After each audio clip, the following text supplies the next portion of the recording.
everyone, it's Ranger Allie and I am back for week 2 of our fall update videos. I'm standing at the entrance of Swift Run Gap that is just off of Route 33 outside of Elkton, and this is what we would consider one of our southern entrance stations. We're going to talk a little bit more about that later, but the first thing that we wanted to do is say welcome. This is 2 p.m. on a Thursday on Facebook if you're watching this right now, and we're going to upload it onto YouTube and our website later for any kind of trip planning tools you're going to be looking at further on our website. One of the best resources that you can use to plan your trip to Shenandoah is checking out our fall webpage. On there you will find a multitude of resources, including a fall color prediction map. If you click on that link, this tool is incredible. Although not 100% accurate, and no tool is, it is a great visual planning guide to better help our visitors plan when the best time might be to come to see the fall color in Shenandoah National Park. You'll also find live webcams sponsored by our partner Shenandoah National Park Association. There are 2 that we recommend looking at. They're View from the Valley webcam and also the Big Meadows live webcam.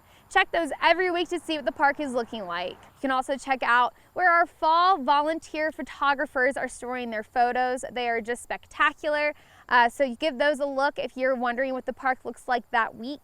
We will have those uploaded by Thursdays as well, and they are going to be a great resource for you to know what the park looks like in each section of the park, because remember, our park is 100 miles long and it varies in all sorts of elevations, so the park is not going to look all the same at one time. So of course, fall is our busiest time of year at the park. The 2 northernmost entrance stations, Front Royal and Thornton Gap, usually see the longest wait times, the longest lines, and so we highly recommend coming to either Swift Run Gap entrance station just off Route 33 or to Rockfish Gap entrance station just off Route 64.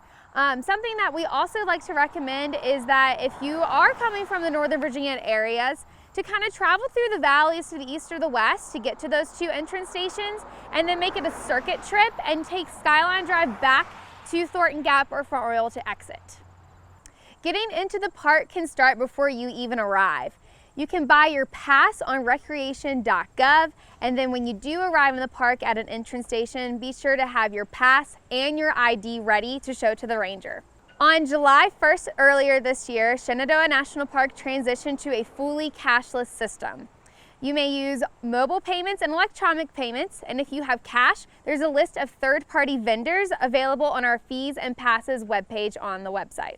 Fees collected at entrance stations and campgrounds are an important source of revenue used to enhance the visitor experience in all national parks.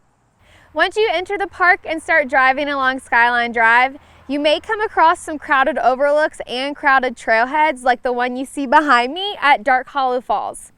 No reason to fret. This is actually a great opportunity to find some hidden gems in the park. So that might be a trail that's less traveled or a overlook that is not as crowded.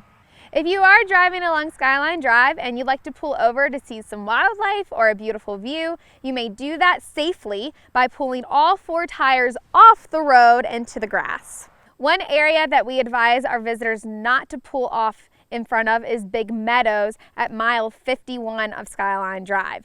It does obstruct the view for other visitors, so please do not park along Big Meadows. Please don't park in front of gates or chained fences in the park or on the boundary areas. If an improperly parked vehicle is found, it will be towed.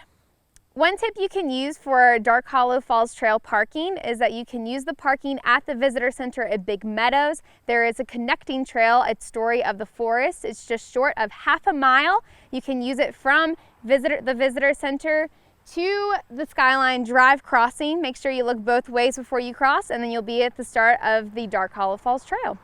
Here's what Big Meadows looks like in week 2 of our fall update videos.